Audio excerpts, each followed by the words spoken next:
Bismillahirrahmanirrahim. Assalamu alaikum, dear viewers. It's Ikra Khan welcoming you on this platform of Maths Box. I'm here to deliver lecture number 8 of Mechanics, Rectilinear Motion. In this lecture, I'm going to discuss some questions of students. हमारी discussion चल रही थी mechanics rectilinear के जो chapter number 8 है उस पर। इससे पहले हम एक्सरसाइज पर डिस्कशन कर रहे थे। प्रीवियस लेक्चर में हमने 5 एक्सरसाइज के क्वेश्चंस आपको करवाए हैं, आर्टिकल्स भी आप लोगों को करवा लिए, एग्जांपल्स भी करवा लिए। बगैर टाइम वेस्ट किए मूव करते हैं अपने नेक्स्ट क्वेश्चन नंबर 6 की तरफ। क्वेश्चन नंबर 6 में आपको क्या है, particle is projected vertically upward. एक पार्टिकल है, उसको आपने ऊपर की तरफ फेंका है with velocity 2gh square root. उसकी वेलोसिटी आपके पास कितनी है, 2gh है। ठीक है, तो हम पोर्शन बना लेते हैं इसके सोल्यूशन में। पहले आप लिख लें प्रोजेक्टेड पार्टिकल,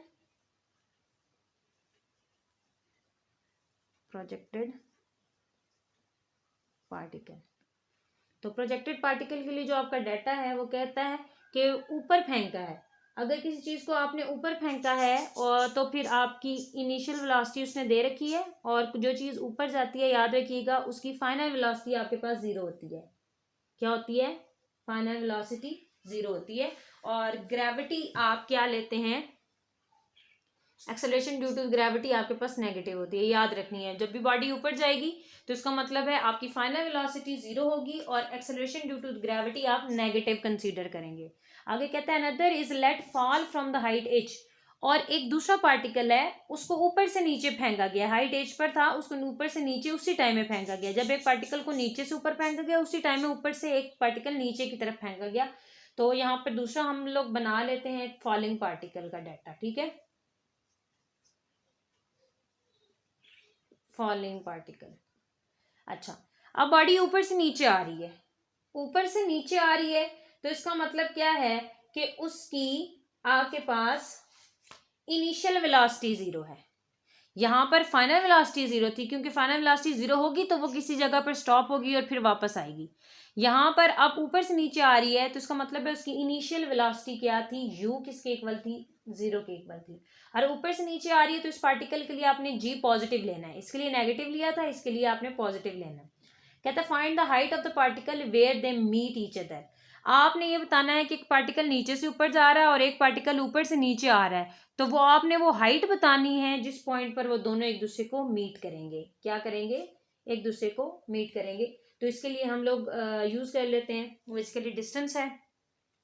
तो डिस्टेंस के लिए आपने सेकंड इक्वेशन ऑफ मोशन पढ़ी है, x is equal to ut plus 1/2 gt square, और x एज इट इज, और u आपके पास क्या है, 2gh, t आपके पास एज इट इज 1/2, और g क्योंकि पार्टिकल नीचे से ऊपर जा रहा है तो g नेगेटिव होगा, -g, और यहाँ पर आ गया आपके पास t स्क्वायर। ठीक है, कोई बात? यहां से आप क्या कर लें,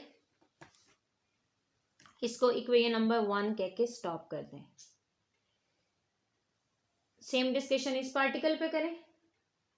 क्या कहता है, वही सेकंड इक्वेशन ऑफ मोशन आप लगाएं, x इज इक्वल टू क्या है, ut प्लस 1/2 gt स्क्वायर। अब की बार इनिशियल वेलोसिटी क्या है आपके पास, 0 इंटू टी 1/2, और g पॉजिटिव ही रहेगा क्योंकि बॉडी ऊपर से नीचे आ रही है। तो x आपके पास बेसिकली क्या आ गया, x बेसिकली h के इक्वल है। टोटल हाइट उसने सेकंड पार्टिकल की बताई है, h के इक्वल है, तो इस केस में यहाँ पर h हो गया आपके पास। ठीक है, अच्छा एक और भी बात यहाँ पर ग्राफिकली मैं एक्सप्लेन कर दूं। यहाँ फिलहाल मैंने क्वेश्चन मार्क दिया है कि यहाँ पर क्या आएगा, वो जरा गौर करिएगा। कहता है कि पार्टिकल जो है वो हाइट h से नीचे आया है, ये टोटल हाइट है h। अब आप गौर करें, जब ऊपर वाला पार्टिकल, इधर से एक पार्टिकल ऊपर फेंका गया, ऊपर से पार्टिकल नीचे फेंका गया, ये नहीं है कि वो पार्टिकल इस पॉइंट पे भी मीट नहीं कर सकते, वो पार्टिकल इस पॉइंट पर भी मीट नहीं कर सकते, वो यहाँ कहीं दरमियान में किसी पॉइंट पर मीट करेंगे। फॉर एग्जाम्पल उनका मीटिंग पॉइंट मैं कह देती हूँ वो x है। क्या है? x, मतलब इस पॉइंट को मैं p का चले नाम दे देती हूँ, और p से यहाँ तक जो डिस्टेंस है वो आपके पास कितना है, x है। अगर आप गौर करें तो ये वाला डिस्टेंस फिर आपका किसके इक्वल होगा, ये वाला डिस्टेंस बेसिकली आपके पास होगा टोटल में से आप x को माइनस कर देंगे। यहां से हमें ये क्लू मिल गया कि हम यहाँ पर सेकंड पार्टिकल के केस में h तो नहीं ले सकते, क्योंकि h तो टोटल डिस्टेंस था, और टोटल डिस्टेंस उसका मतलब है कि अगर हमने h लिया है तो यहाँ पर पार्टिकल मीट हुए, ये तो पॉसिबल नहीं है, ना यहाँ मिल सकते हैं ना यहाँ मिल सकते हैं, लिहाजा यहाँ पर आपके पास क्वेश्चन मार्क की जगह क्या आएगा, h माइनस एक्स आएगा। क्या आएगा, h माइनस एक्स। सो यहाँ से x की वैल्यू क्या हो जाएगी, इसको दूसरी तरफ शिफ्ट कर दें आप, तो x आपके पास आ जाएगा h माइनस 1/2 GT स्क्वायर। अगर आप गौर करें तो दोनों ही x की वैल्यूज हैं, दोनों को कंपेयर करें, ऑन कंपेयरिंग वी गेट, हमें क्या मिलेगा भाई, हमें मिलेगा square root 2GHT minus 1/2 GT square h minus 1/2 GT square. इन दोनों को आपने क्या कर दिया, कैंसिल कर दिया। आपके पास यहां से t की वैल्यू क्या बन गई, t की वैल्यू बन गई आपके पास h by square root 2GH। इस इक्वेशन को आप पुट कर दें दोनों में से किसी भी इक्वेशन में, 1 में पुट कर लें, 2 में पुट कर लें, आपकी मर्जी है। मैं यहाँ पर पुट करने लगी हूँ, ठीक है, 1 इम्प्लाई या 2 इम्प्लाई कर लें, क्योंकि आपने बेसिकली डिस्टेंस निकालना है ना, फाइंड द हाइट, हाइट का मतलब होता है आपने एच निकालना है, कौन सी मतलब डिस्टेंस निकालना है। तो 2 इम्प्लाई क्या कर दे, मतलब इस वैल्यू को मैं 2 में यूज करने लगी हूँ, x is equals to h minus 1/2 g, और यहाँ पर t स्क्वायर की वैल्यू हो जाएगी h स्क्वायर, ठीक है, और फर्दर यहाँ पर आपके पास हो जाएगा 2GH, इसका एक h से काट दें, g से काट दें, यहाँ पर बचेगा h और यहाँ पर बचेगा h/4, दोनों का एलसीएम लेके सॉल्व करेंगे 3h/4 बच जाएगा। तो ये वो बेसिकली डिस्टेंस है जब दो सेम टाइम पे एक पार्टिकल नीचे से ऊपर गया था और ऊपर से नीचे आया था, दो पार्टिकल जिस पॉइंट पर मीट करेंगे वो ये है 3h/4, मतलब हाइट का 3/4 जब होगा तब वो दोनों एक दूसरे को मीट करेंगे।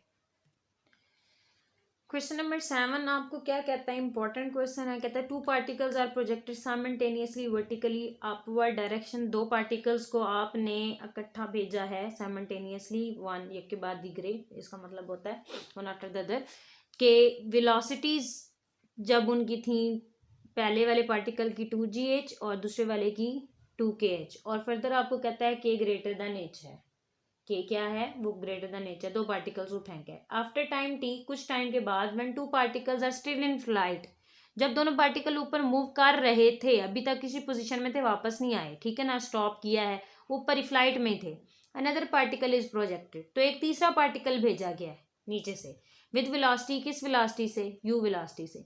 आपने बताना है find condition that third particle, जो तीसरे नंबर पर पार्टिकल भेजा है, आपने वो कंडीशन बतानी है, may meet the first 2 during their upward flight, के ऊपर जाते हुए जो थर्ड पार्टिकल है वो जब प्रोजेक्ट किया जाएगा तो वो आपने वो कंडीशन बतानी है कि वो थर्ड पार्टिकल उन दोनों पार्टिकल को कहाँ मीट करेगा, मतलब कहाँ मिल सकता है, ऊपर जाते हुए, वापस आते हुए नहीं, ऊपर जाते हुए। तो हमने यहाँ पर कुछ सपोजिशन लेते हैं, हम ले लेते हैं कि लेट h के be the maximum heights reached by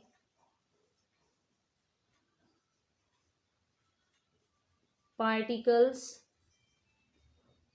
P1 and P2 in time T1 and T2 respectively। ये वर्ड पूरा कर लीजिएगा। अच्छा, कहता है कि दो पार्टिकल्स हैं, जो मैक्सिमम हाइट फर्स्ट पार्टिकल की है वो हम लोगों ने कह दिया है कि वो कितनी है, वो h है, ये फर्स्ट पार्टिकल है। सेकंड पार्टिकल जो है उसके लिए मैक्सिमम हाइट आपकी क्या है, k, और ये आपके पास सेकंड पार्टिकल है। ठीक हो गई बात। ये इसलिए किया है क्योंकि के ग्रेटर देन एच उसने कहा, इसलिए मैंने इसको थोड़ा सा बड़ा बनाया है। ठीक है, फर्स्ट पार्टिकल के लिए आप अगर डिस्कशन करें फॉर फर्स्ट पार्टिकल तो क्या होगा, फॉर फर्स्ट पार्टिकल कंप्लीट कर लीजिएगा। आपके पास इनिशियल वेलोसिटी क्या है, उसने दे रखी है 2gh है। फाइनल वेलोसिटी ऊपर जाके आपकी क्या हो जाएगी, 0। और टाइम इसके लिए आपको क्या दिया गया है, t1।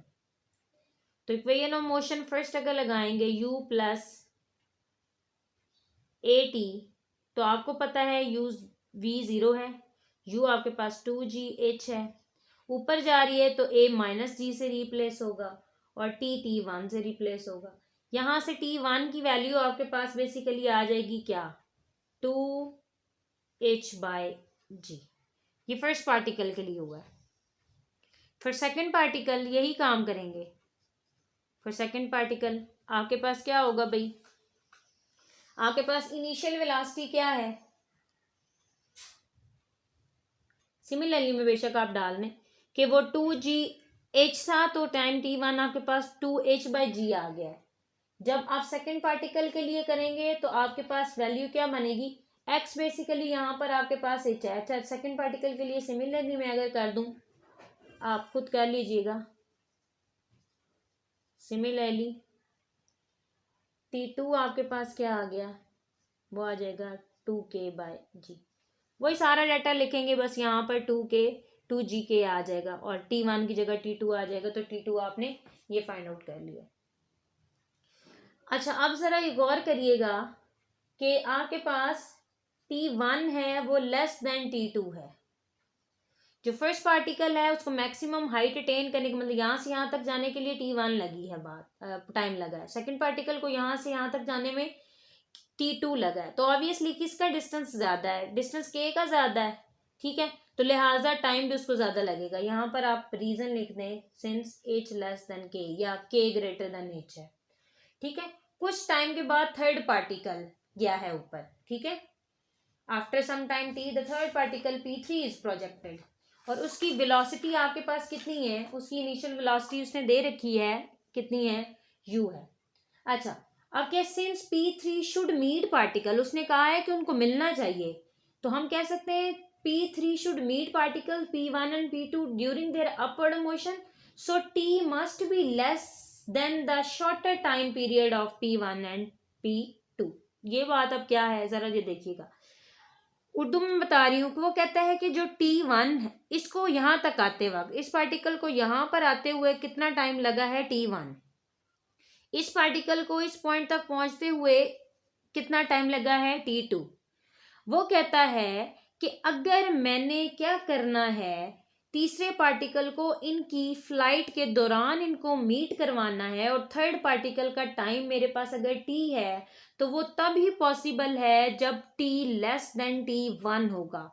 क्यों, क्योंकि अगर t1 यहां तक आते हुए तो t1 पूरा हो गया, अगर t1 से वो बड़ा होगा तो वो इस पॉइंट को अपवर्ड फ्लाइट में मीट नहीं कर सकेगा, t1 के बाद ये नीचे आ जाएगा। t1 हुआ ना तो ये मैक्सिमम पोजीशन पे चला गया, फिर उसके बाद ये नीचे आना शुरू हो जाएगा वापस। ठीक है, तो हम लोग इस चीज को वर्ड्स में लिख सकते हैं क्या, क्योंकि p3 ने मीट करना है p1 और p2 को अपवर्ड मोशन के दौरान, लिहाजा t जो है, जो टाइम पीरियड है थर्ड पार्टिकल का, वो must be less then t1 होना चाहिए। अगर t1 से बड़ा होगा तो ऑब्वियसली t1 तो मैक्सिमम पोजीशन तक ले गया है पहले वाले पार्टिकल को, तो मीट नहीं कर पाएगा। तो इसको हम दूसरे अल्फाज में ये लिख सकते हैं कि t should less than t1, और t1 फर्दर क्या है आपके पास 2h/g है। ठीक है, अच्छा, the time in which p3 must cover the distance. ठीक है, next, time in which t must cover the distance, the time in which p3 must cover the distance. तो ये फर्स्ट पार्टिकल, ये सेकंड पार्टिकल और ये third particle. तो इसके लिए आपके पास क्या सिचुएशन बनेगी, t that is equal to 2h/g minus t, यहाँ पर आपके पास फिर क्या आ जाएगा, x is equals to u t, half नीचे से ऊपर जा रहा है तो नेगेटिव जी होगा, जिसकी वजह से यहाँ पर फर्क आया है T square. This further implies what, k less than you t half 1/2 g t square. Reference क्या मैंने ऊपर लिखा है कि x ग्रेटर देन k, या इस चीज को आप लिख सकते हैं k लेस देन x। तो यहाँ इक्वलिटी का साइन लेस देन में चेंज हो गया, क्योंकि x को मैंने किससे चेंज किया है, k से चेंज किया है। शिफ्टिंग कर दें, 1/2 जी टी स्क्वायर हो जाएगा लेस देन यू टी। यहाँ से मजीद सिंप्लीफाई करें तो आपके पास क्या बन जाएगा, k/t plus 1/2 g T less than u। So this will further imply, आप यहाँ पर k t की वैल्यू पुट कर दें, t की वैल्यू यहाँ पर पड़ी हुई है आपके पास, तो आपके पास सोल्यूशन k/t की वैल्यू क्या है, 2h/g minus t plus 1/2g, और t की वैल्यू हो जाएगी 2h/g minus t should be less then u। ये बेसिकली आपके पास क्या है, वो रिक्वायर्ड कंडीशन है।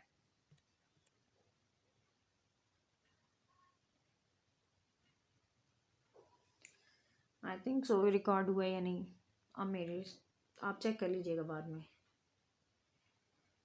कि गनर जो है वो आपका किस पॉइंट पर है, वो पॉइंट ओ पर है और प्लेन आपका पॉइंट पी पर है, ठीक है।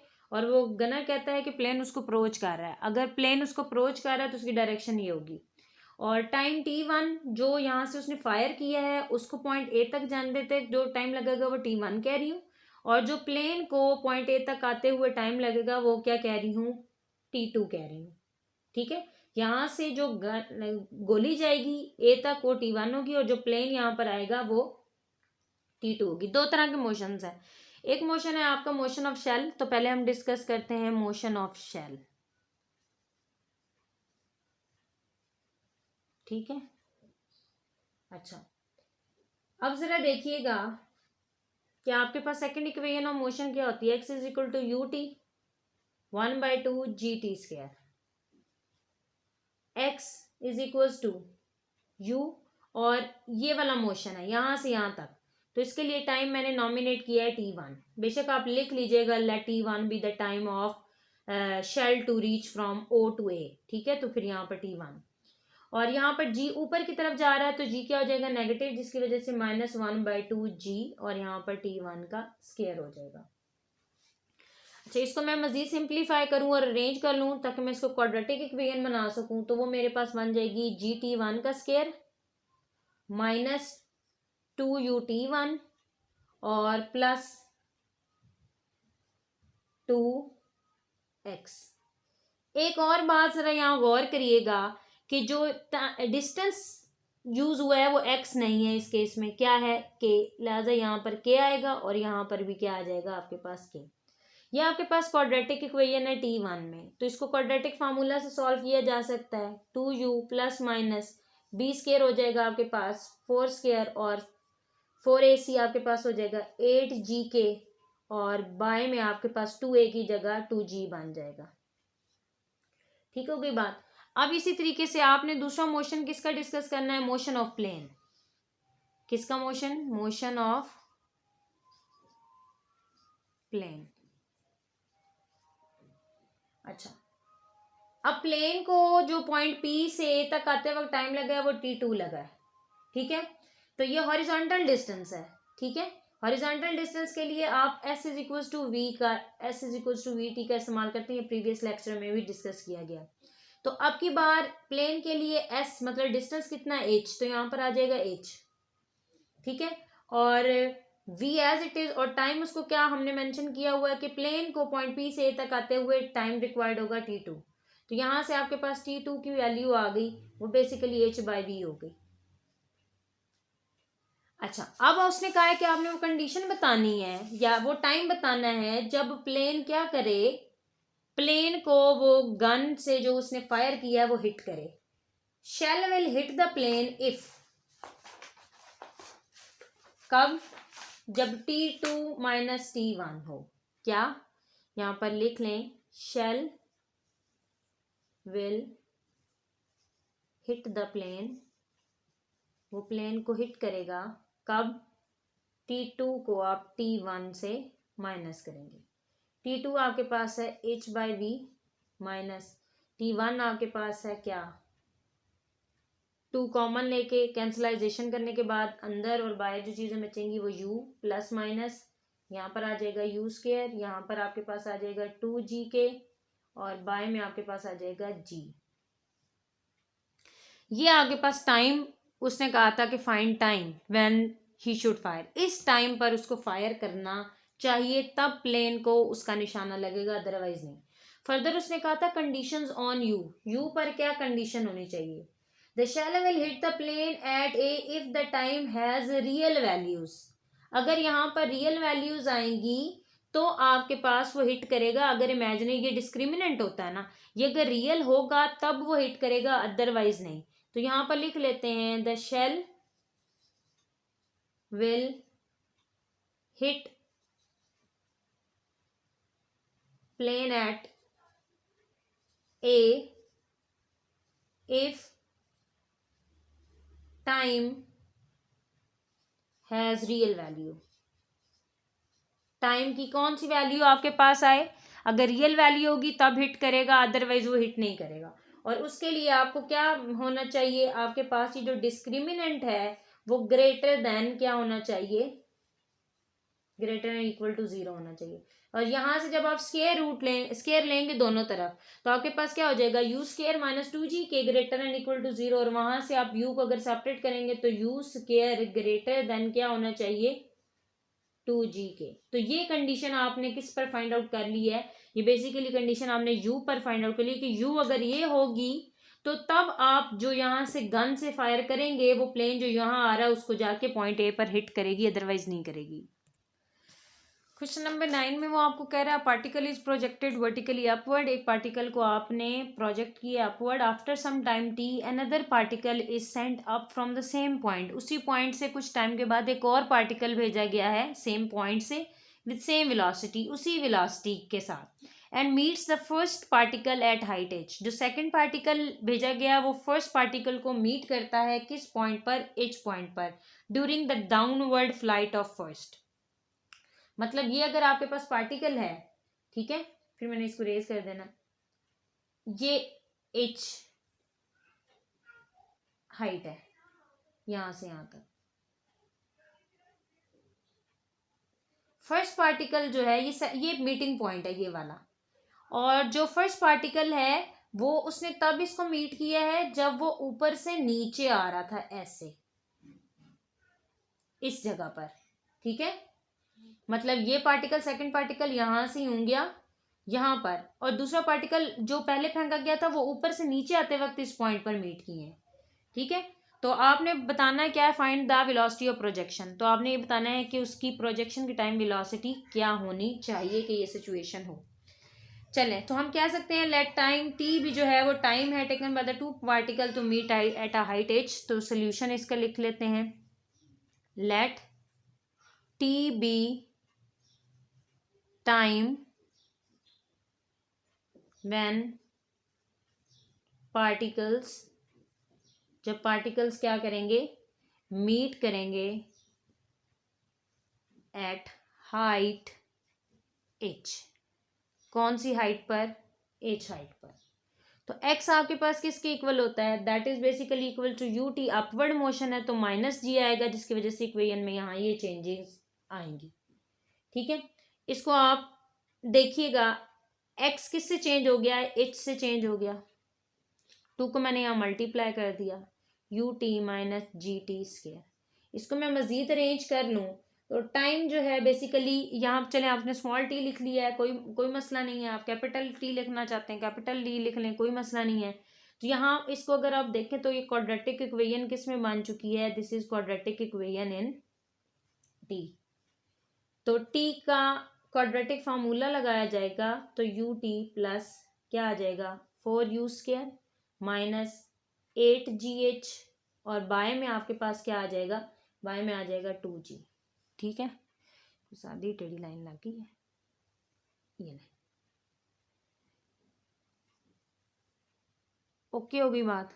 अब दो रूट्स हैं, एक प्लस के साथ और एक माइनस के साथ है, तो t1 मैं ले लेती हूँ प्लस वाला, 2 मैंने कॉमन लिया है, ठीक है, और कैंसिल करने के बाद सिंप्लीफिकेशन के बाद प्लस वाले के साथ मैं t1 ले लिया, u² minus 2gh as a whole g आ जाएगा, और इसी तरीके से t2 जो होगा वो आपके पास क्या हो जाएगा u minus u² minus 2gh by g।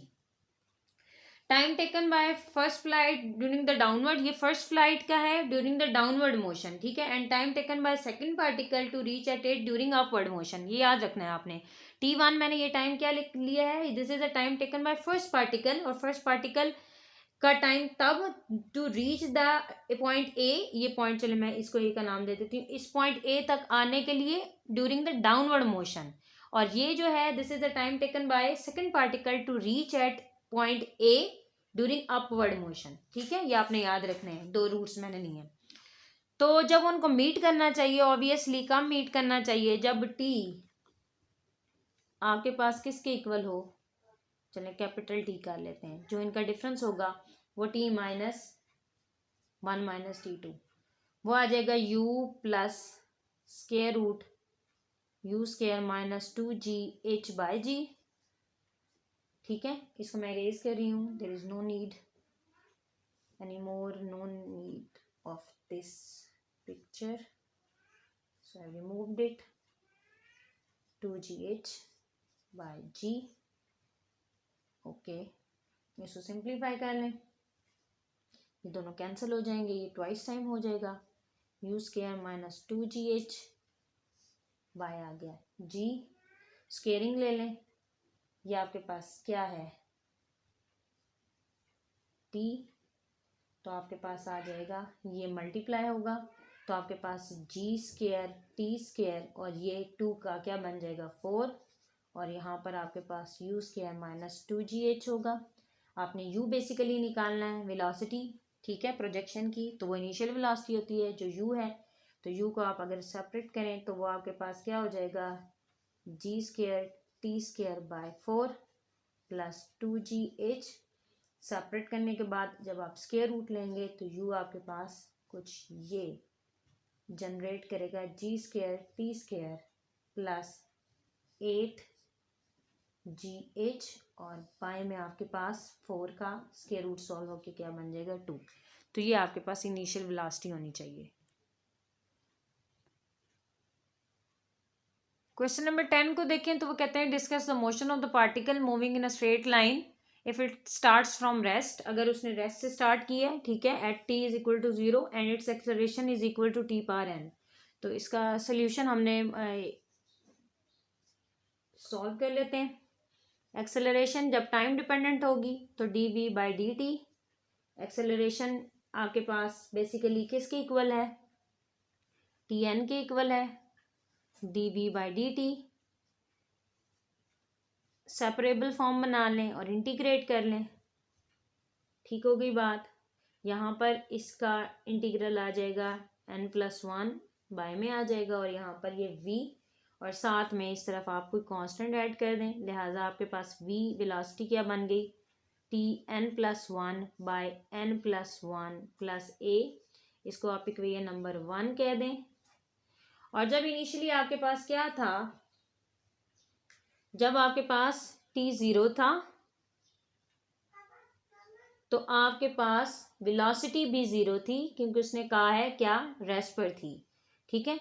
तो यहाँ से आप इसको 1 में जब पुट करेंगे तो 1 आपके पास क्या इम्प्लाई कर जाएगी, 1 में इम्प्लाई यहाँ पर 0, यहाँ पर 0, ये a, तो a की वैल्यू आपके पास क्या आ गई 0। सो वेलोसिटी आपके पास क्या बन जाएगी, velocity will be equals to v t power n+1 over n+1। अब इस वेलोसिटी को आप dx बाई dt लिख लें, tn+1 over n+1 separable form बना लें, dx integral tn+1 bye n+1, साथ में आ गया dt। यहाँ पर आपके पास आ गया x, यहाँ पर 1/n+1 को आप बाहर निकाल लें तो इसका इंटीग्रल आ जाएगा n+2 बाय n+2, और यहाँ पर अनदर कांस्टेंट क्योंकि इनडेफिनेट इंटीग्रल था, इक्वेशन नंबर 2 हो गई। अब जब आपके पास क्या था, when x is equals to 0, sorry when t is equal to 0, जब टाइम 0 होता है, x आपके पास किसके इक्वल था, 0, तो 2 आपके पास क्या इम्प्लाई कर जाएगी, 2 विल बेसिकली इम्प्लाई कि b आपके पास क्या आ गया, 0, क्योंकि यहाँ पर 0 हो जाएगा और यहाँ पर 0, तो b की वैल्यू 0। सो आपके पास डिस्टेंस क्या बनेगा, x will be equals to tn+2, और बाय में आएगा आपके पास n+1, और क्या आएगा n+2।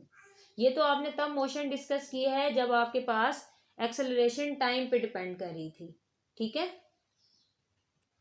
इसी क्वेश्चन का जो सेकंड पार्ट है आपके पास वो कुछ इस तरीके से है कि एक्सेलरेशन आपकी किसके इक्वल हो, a cos of t plus b sin of t, मतलब ये भी टाइम डिपेंडेंट है, तो एक्सेलरेशन आपके पास dv/dt के इक्वल होती है।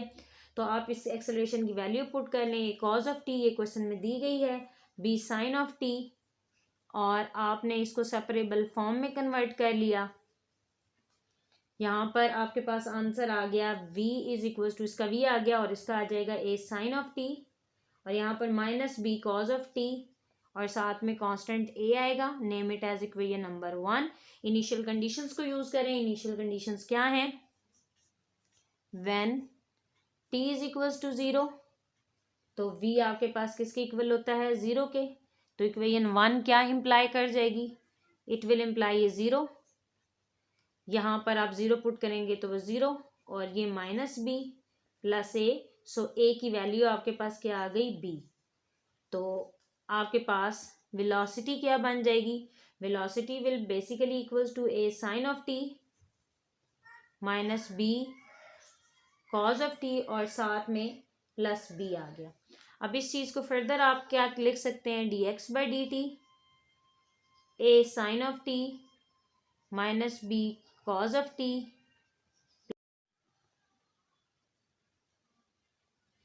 इनिशियल कंडीशंस को यूज करें। इनिशियल कंडीशंस आपके पास क्या है, व्हेन t आपके पास 0 हो तो x भी आपके पास क्या होता है, 0।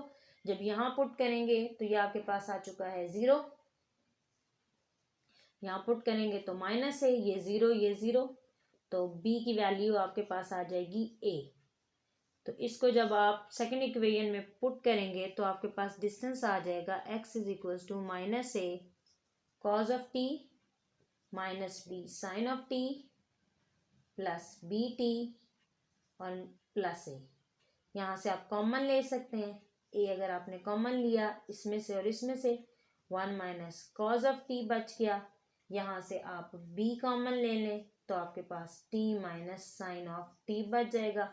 और इसी क्वेश्चन का एक और पार्ट नंबर 3 है, वो आप खुद ट्राई करिएगा।